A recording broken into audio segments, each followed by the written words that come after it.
Здравия! Спустя примерно 10 лет разграбления народной социалистической собственности, оккупант решил перестать лениться и выпустил собственный закон о гражданстве 62-ФЗ, который, как всегда, забыл подписать некий сиротка Путин В. Статья 3. Основные понятия.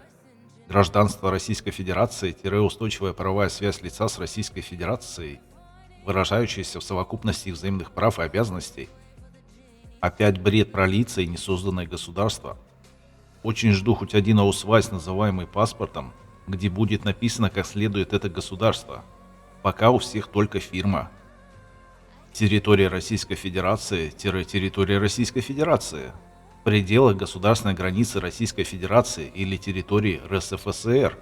В пределах административной границы РСФСР. На день наступления обстоятельств, связанных с приобретением или прекращением гражданства Российской Федерации, в соответствии с настоящим федеральным законом.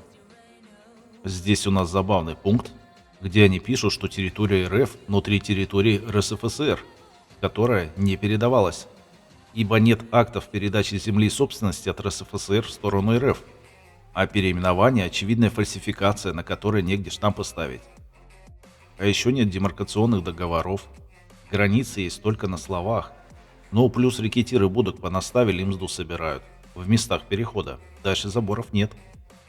Я вообще не понимаю, чего контрабанду не возят в обход тракторами с прицепами. Бумажки с радостью продадут местные гнилые, якобы государственные службы, извлекающие прибыль. А можно и однодневки делать, пока их там проверят. Мы имеем полное право отвечать системе лжи той же монетой, запомните это. Перестаньте быть белыми и пушистыми. Перед вами выродки, уничтожающие наши рода. Если все еще не поняли, верхние правительственные ребята нам помогают как могут, фальсифицируя все важное по полной. А вся эта ситуация назрела всего за 100 лет. Наши предки жили где хотели и гораздо вольнее. Мне, например, про прапрадеда рассказывали, что он до революции лет 30 прожил во Франции. Надоело, вернулся. Затем границ напридумывали со странами.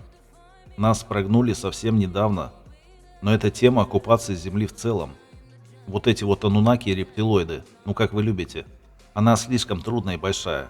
А у нас умственно развивающиеся существа до оккупации СССР допереть не могут более 30 лет. Позорище. Зато на парады ходят и гордятся дедами. Уверен, они бы забили умирать, если бы знали, что будет через 46 лет, после уничтожения родственников с обеих сторон.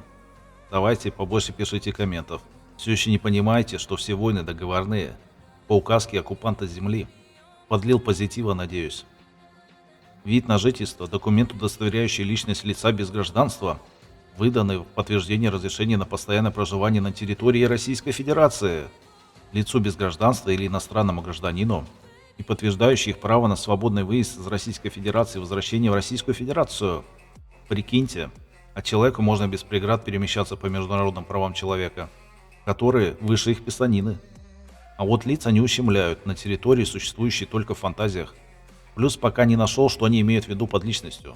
Так что у меня ее нет по умолчанию. Пусть ищут в коридоре. Еще вспоминаем прошлый ролик. В 97 году они решили признать всех лицами без гражданства и выдать вид на жительство в этом несуществующем государстве. То-то фирма нашим лицам этот документ так и не дала. Кто внимательно смотрит мои ролики, уже поняли весь прикол. В законах речь о неком государстве. Точнее, их несколько в проекте Конституции заявлено.